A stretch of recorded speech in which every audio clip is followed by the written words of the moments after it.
年金ババアは帰って掃除でもしてろ。帰省中がタダで旅行をするな。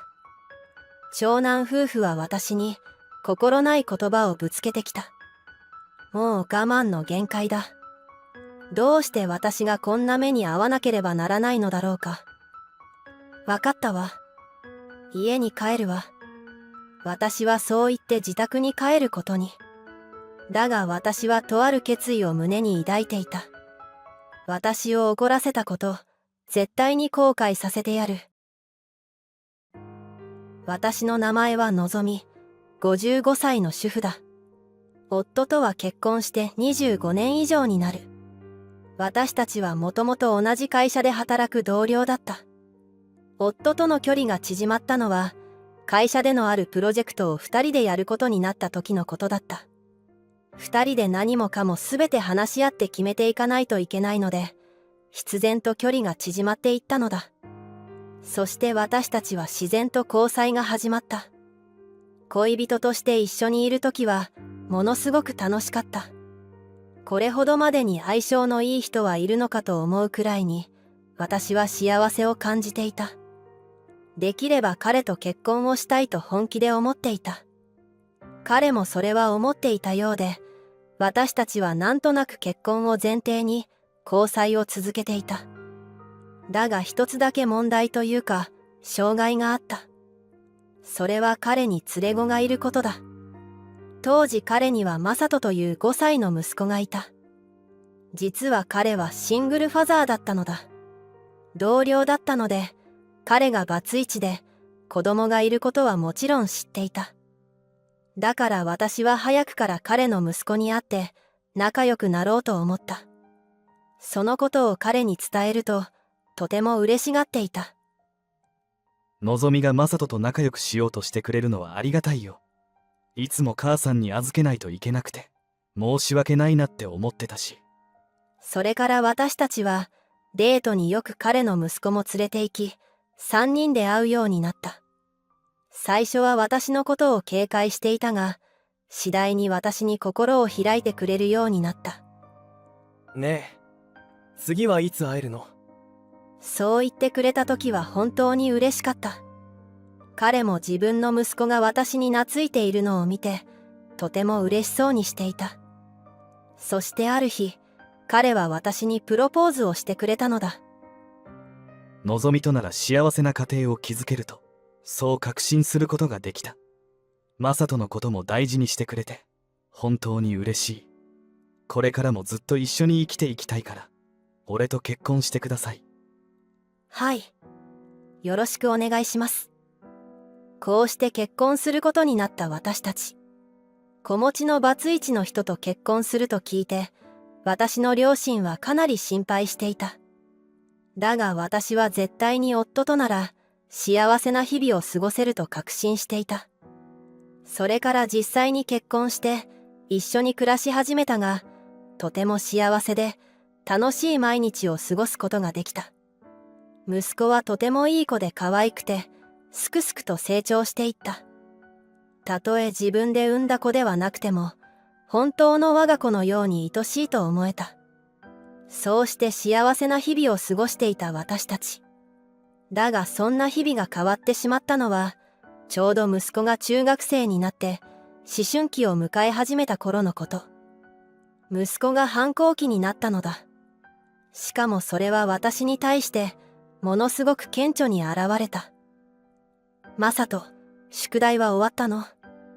しっかりやらないと、後々大変な思いをするのはあなただからね。私がそうやって言っただけで、息子はいきなり怒ってきたのだ。は、そんなの知らねえよ。え？本当の母親でもないのに、母親面すんなよ。マサト、なんてこと言うの。私はあなたのことを思って言ったのに。そういうのうざいって言ってるんだよ。どうしてわかんないかな。息子の反抗的な態度はもちろんのこと、その時に私に言ってきた言葉はとても悲しいものだった。私はすぐに夫に相談した。すると夫は激怒して息子のことを叱りつけた。最終的に息子は私に謝ってくれたが、それからというもの、息子は私と距離を置くようになった。一体何がきっかけで私のことが嫌になったのだろうか。私はとても悲しくなった。何とかして息子との距離を縮めようと頑張ってみても、息子との距離感というものは離れたままだった。夫に怒られてからは、私に対してひどいことを言ってくることはなくなったが、そうやって完全に心を閉ざされるのはもっときつかった。そして私に対して攻撃をしてくるわけではないから、夫にも相談が難しかった。ただ黙っていて、私と関わらないようにしているだけだから、おとなしくていい子のように傍からは見えてしまうのだ。夫と私の関係は良好だったが、そうやって息子と気まずい状況が続くので、完璧に幸せとは言い難かった。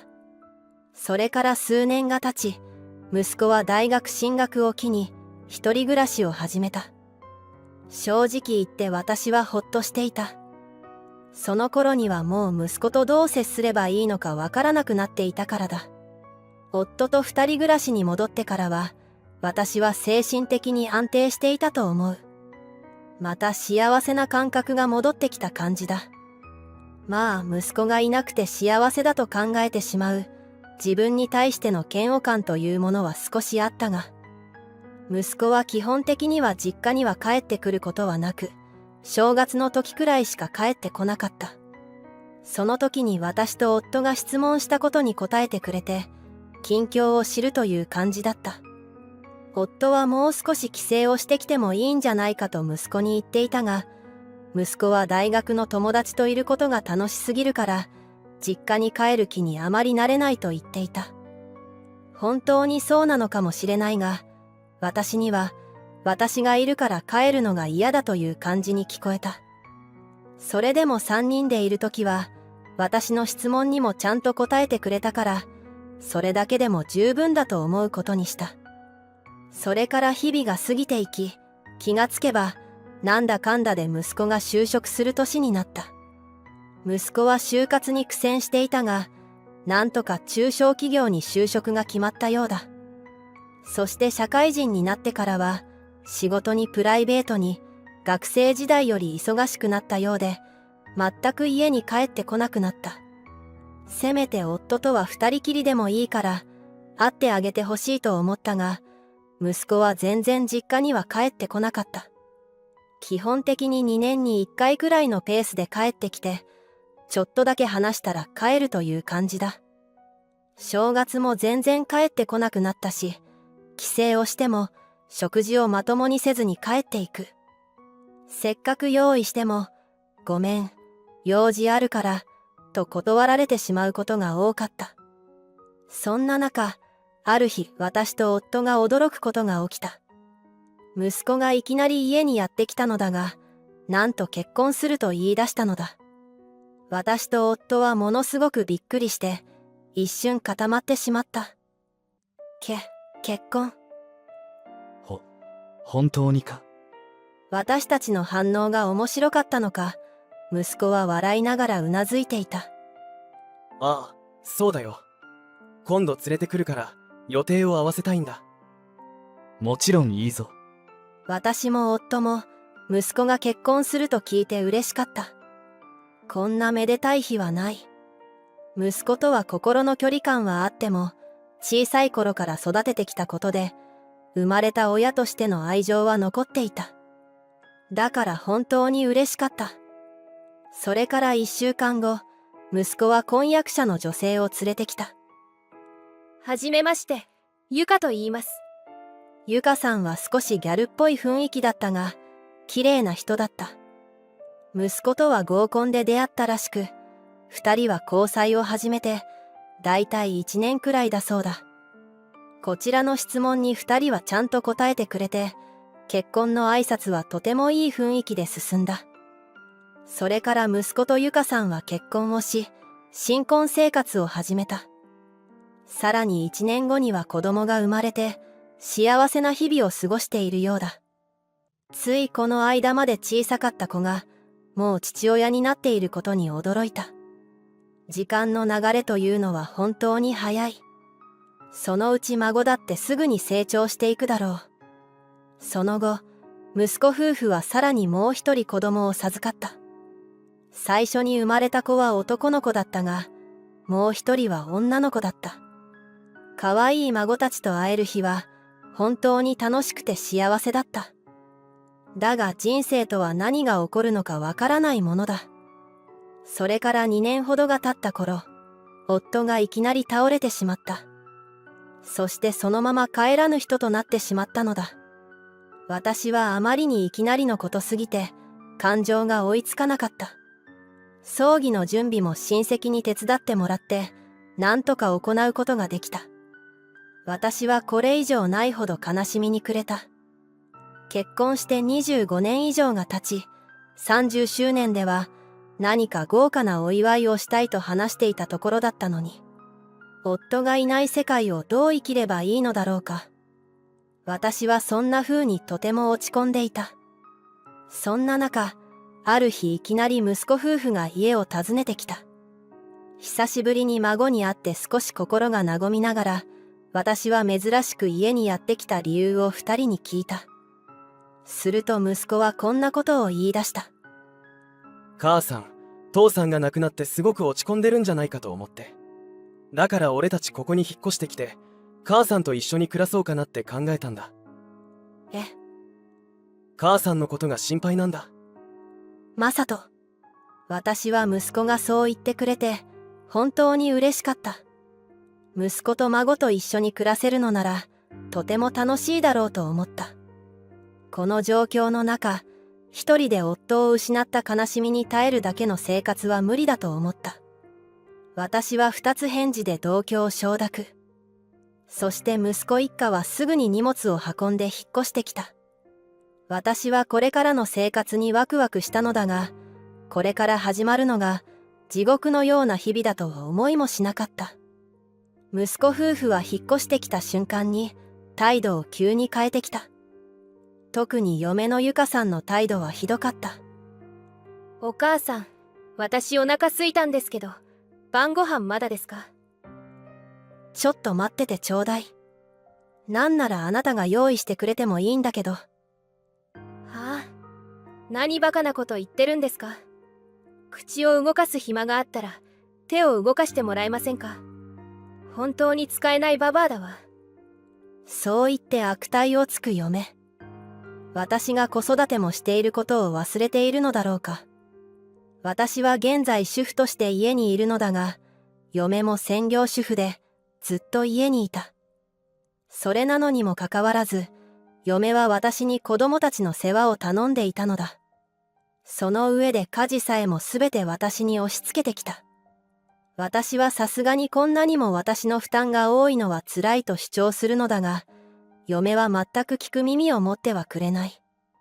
私は仕方なく息子に相談するのだが、息子は、ゆかから嫁いびりを受けてるって聞いたけど、そんな嘘をついて恥ずかしくないの？と言ってきた。私は嫁が息子に対してそんなことを言っていることを知り、とてもショックだった。そんなのは事実無根だと説明しても、息子も聞く耳を持ってはくれなかった。そしていつからか、二人で私のことを責めるようになったのだ。息子はやっぱり変わっていなかった。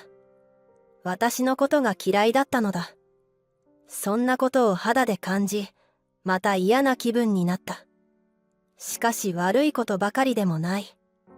孫たちと触れ合うのは本当に楽しかったし、幸せだった。だがそれだけではカバーしきれないほどに、私は心をえぐられていた。そんな中、さらに息子夫婦は、私に対してとんでもないことをしだした。それはある日のこと。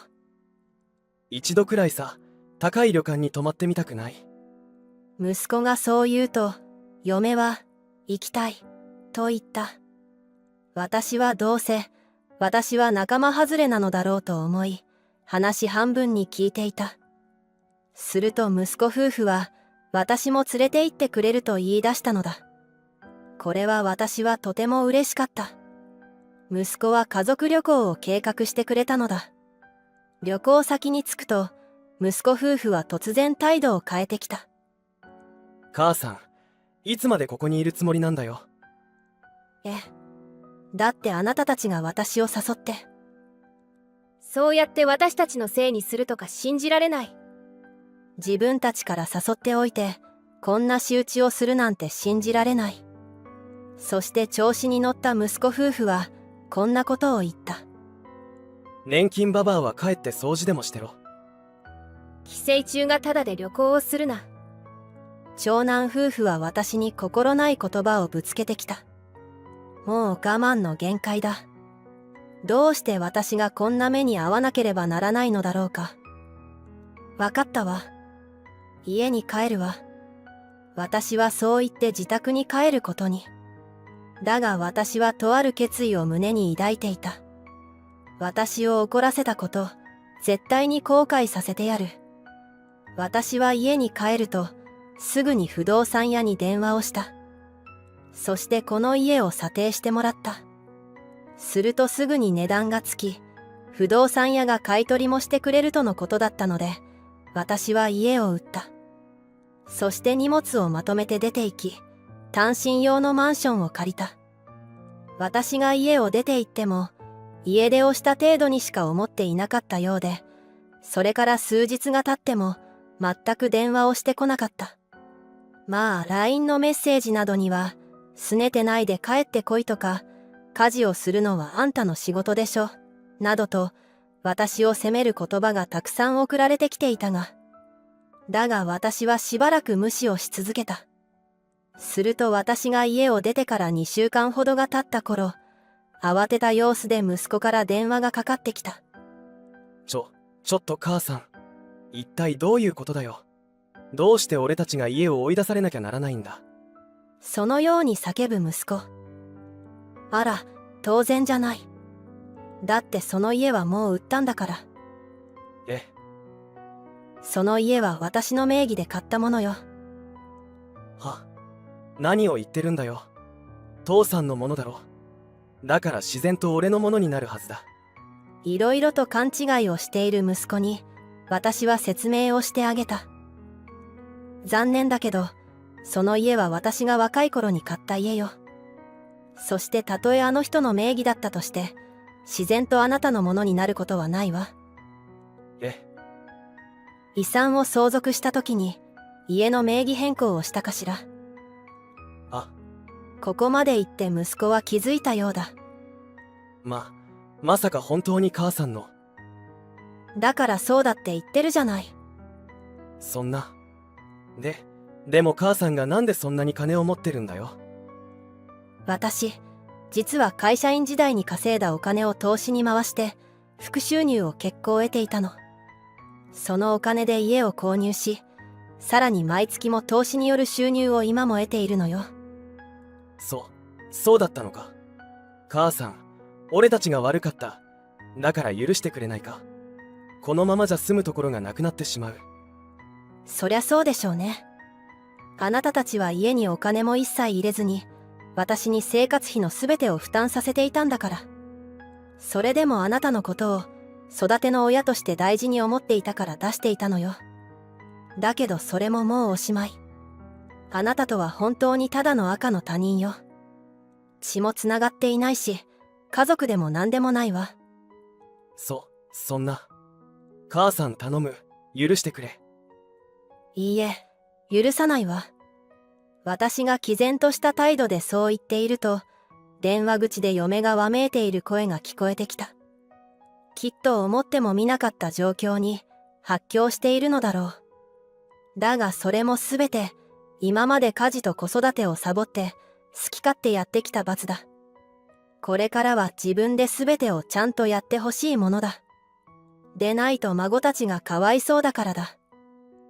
話は以上よ。もういいかしら。待ってくれよ。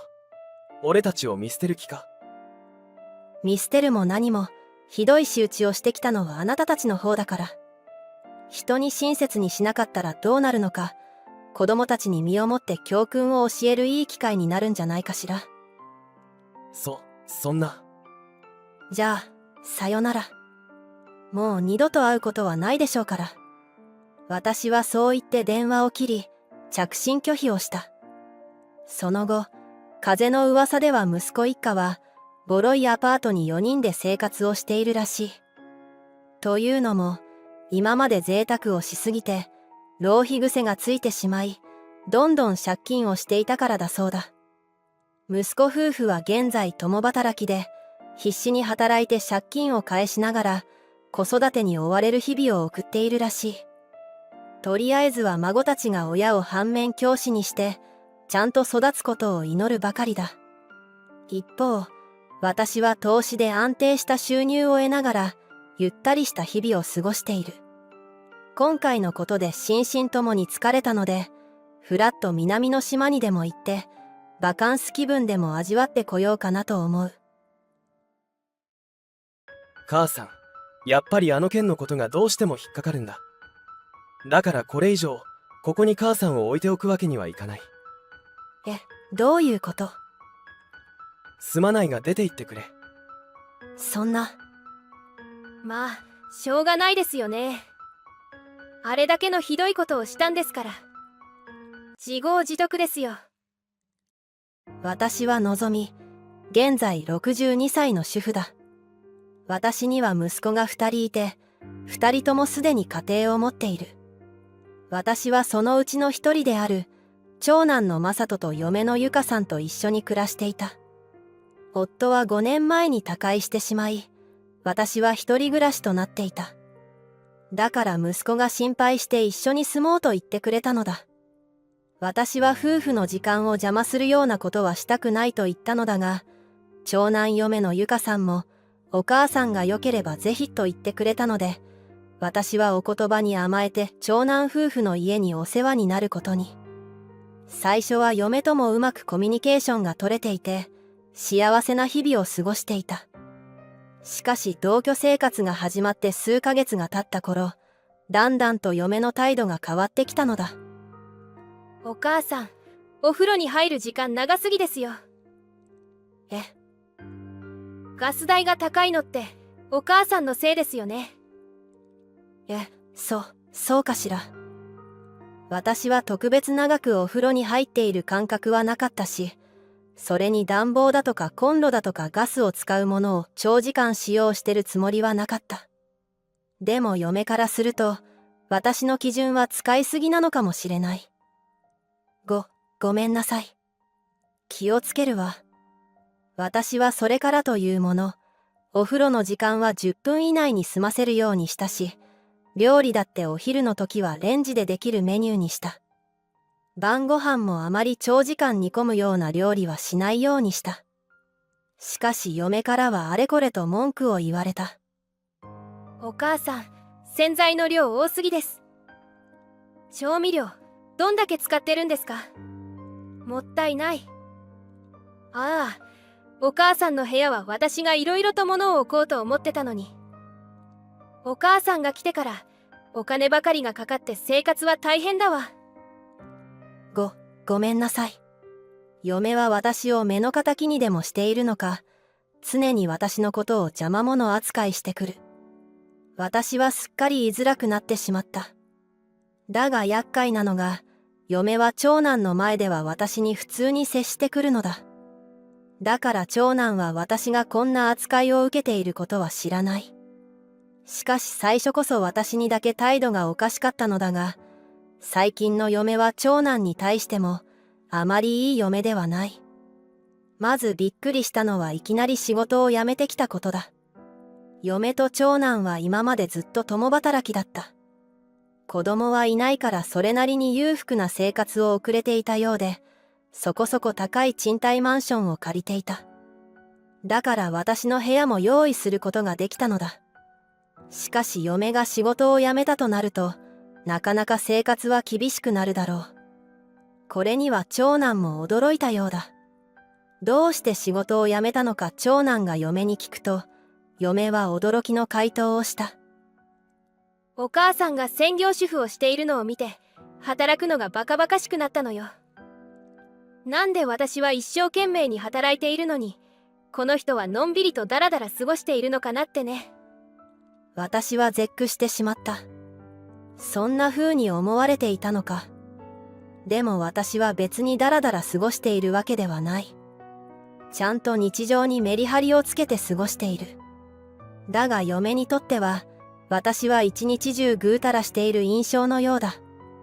しかし長男は私のことをちゃんと見てくれていたようだ。母さんは別にダラダラはしていないだろ。なんであなたがそんなことを分かってるのよ。逆にお前は気づいてないのか。いつもリビングとかは綺麗だし、トイレだって綺麗だし、仕事から帰ってきたら必ずお風呂は沸いてるだろ。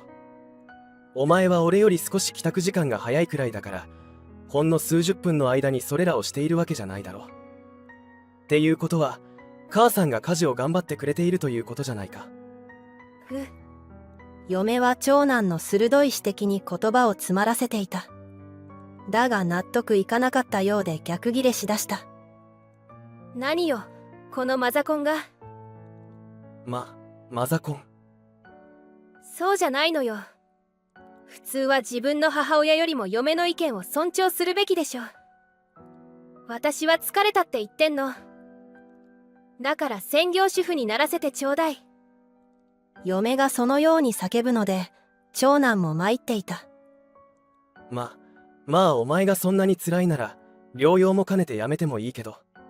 長男がそのように言うと、嫁はパーッと表情を明るくさせた。嫁はすごく嬉しそうにしていた。そこまで仕事がストレスになっていたのか。もしかしたら私に対しての当たりがきつかったのも、仕事のストレスから八つ当たりをしていたのかもしれないな。長男も嫁が辛い思いをしていたのに我慢をさせていたと反省し、専業主婦になることを認めた。こうして平日の日中は私と嫁は一緒に家にいることになった。しかし嫁は家事を全くしなかった。掃除や洗濯は私がすべてやっていて、嫁は昼前に起きてきてはすぐにテレビをつけてソファーにゴロゴロ。そして昼頃になると、お母さん、お昼作ってくださいよ、という始末。仕方なく私がレンジで作っていると、もっとちゃんとした料理作ってくれません。と文句を言ってくる。いや、でもゆかさん、ガス代が高いって言ってたじゃない。だから、なるべくコンロは使わないようにしてるんだけど。それはお母さんだけの時ですよ。私も食べるのに、そんなお粗末なもの作らないでください。ちゃんとコンロ使って、美味しいお昼を用意してくださいよ。嫁は私はこの家の主だと言わんばかりに、あれこれとわがままを言ってきた。正直言って2人分のお昼を作ったり、掃除した瞬間に汚すようなことをされると本当にきつい。私は日中に嫁と一緒にいるのが嫌になったので、毎日カフェや喫茶店に行って過ごすようにした。そのおかげでだいぶストレスは減った。美味しいコーヒーを飲みながら過ごしていると、とても優雅で幸せな気持ちになる。しかも私が日中に出かけるようになると、嫁はあまり家を汚さなくなった。その理由はよくわからないが、帰ってきてから家事が増えるようなことがないのはありがたい。そんな風に過ごして数ヶ月が経った。同じ主婦だが日中に一緒にいないため、私も嫁もストレスはかなり減っているようだ。そこまで衝突することもなく、平和な日常を過ごしていた。しかしそんな中で、ある日、珍しく嫁が相談したいことがあると言ってきた。一体何だろうと思ったところ、なんと嫁が投資詐欺に遭ってしまったとのこと。今にも泣きそうな嫁。なんでそんなことをしたの？だって、マサトさんの給料だけじゃ生活が大変で、いい儲け話があるって知人に言われて10万円を投資したら、それっきり知人と連絡が取れなくなっちゃって。そんな、マサトには相談したの？できませんよ。そもそもの理由だってマサトさんの稼ぎに不満を持ってのことだし、それなのに損したなんて知られたら、私なんて言われることか。そんなに生活がきついなら、働くかもうちょっと家賃が安いとこに引っ越すかすればいいのに。でもそれは、同居してもらっている私の口から言うことではないだろう。嫁と長男が話し合うことだ。すると嫁は私に、お母さん、お金を貸してもらえませんかと相談してきた。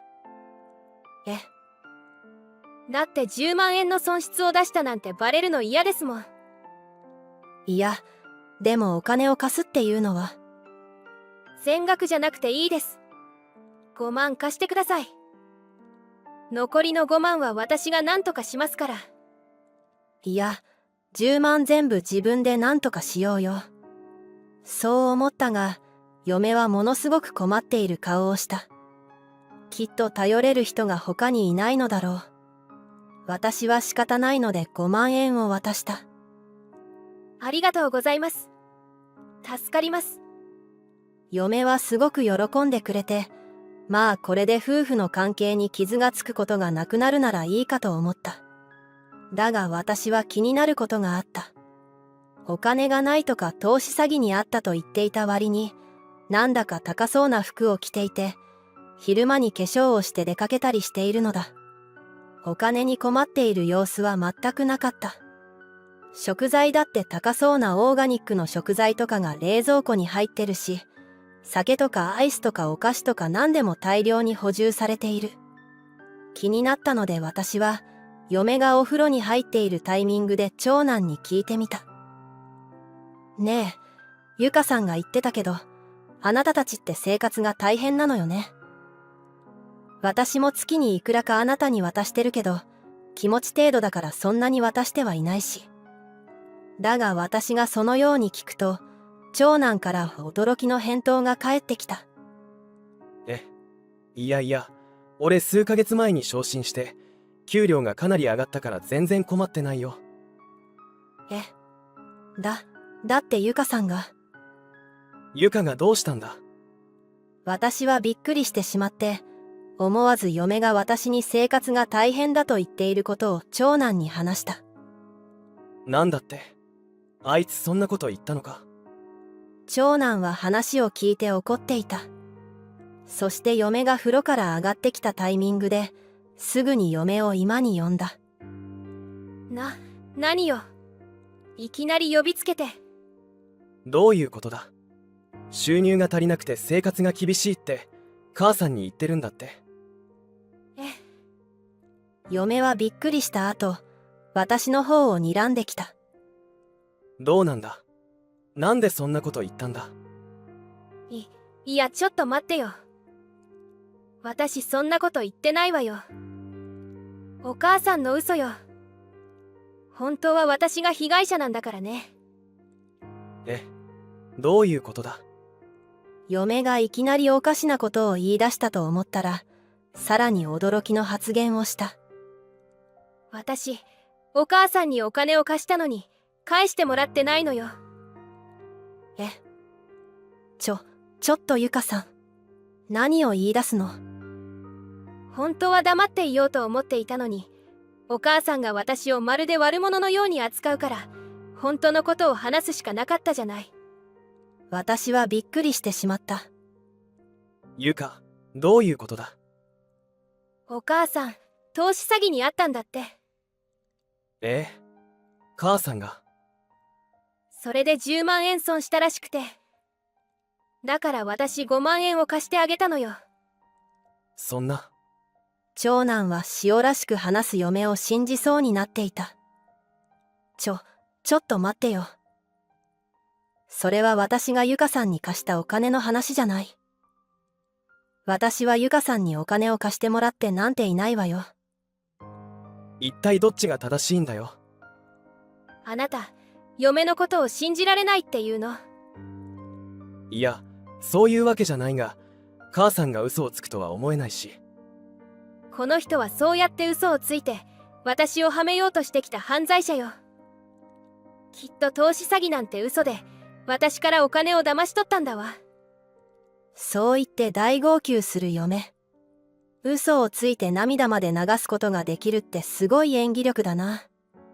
だがこれで長男が嫁を信じてしまったらどうしよう。私が悪者になってしまうじゃないか。わかった。ゆかを信じるよ。そんな。長男はやっぱり嫁を信じてしまった。嫁はありがとうと涙をほろりと流した後に、ちらっと私を見た後にニヤッと笑った。母さんには話があるから、後で部屋に行くからいい。ええ。マサト、私もうお母さんとの生活は耐えられないわ。そろそろ一人暮らしに戻ってもらった方がいいんじゃないかしら。どうして嫁にそんなことを言われなくてはいけないのだろうか。でもこんな状態なら出て行った方がマシかもしれないな。そんなことを考えながら部屋に戻り落ち込む。長男に嫌われてしまっただろうか。せめて私がお金を借りたわけではないという証明ができればいいんだけど。すると長男がノックをして部屋に入ってきた。母さん、さっきはごめん。嘘ついてるのゆかの方だろ。